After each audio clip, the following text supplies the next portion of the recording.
நான் அது எனக்கு வாய்ப்பு கொடுத்து இல்லை நான் முதல் வாய்ப்பு கொடுத்தாருக்கா சொல்ல. இது வரைக்கும் நான் அவர்கிட்ட 4 படம் வேலை பார்த்துருக்கோம்.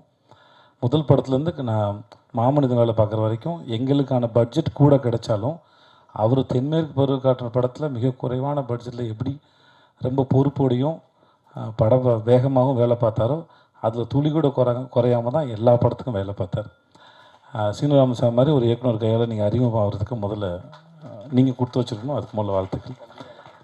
ஏன்னா நேரம் கிடைக்கும் போதெல்லாம் வந்து தான் கற்றுக்கிட்டதையும் தான் தெரிஞ்சுக்கிட்டதையும் தன் மூலமாக இல்லை தன் நடிகர்களுக்கு பகிர்ந்துக்கிறதுல அவருக்கு ஒரு பெரிய இன்பம் இருக்குது. அதை கண்டிப்பாக உங்களுக்கு சொல்லி கொடுத்துருப்பாருன்னு நினைக்கிறேன். கண்டிப்பாண்ணே. அப்படி சொன்னதில் நிறைய விஷயம் வந்து உங்களை சுற்றியே தானே இருந்துச்சு.